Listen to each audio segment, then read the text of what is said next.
Lord's వేదికగా south ఆఫ్రికాతో జరుగుతున్న world test championship ఫైనల్లో ఆస్ట్రేలియా కెప్టెన్ ప్యాట్ కమిన్స్ అసాధారణ ప్రదర్శన కనబరిచాడు.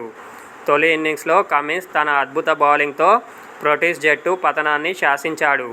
కేవలం 28 పరుగులు మాత్రమే ఇచ్చి మొత్తం 6 వికెట్లను తన ఖాతాలో వేసుకున్నాడు.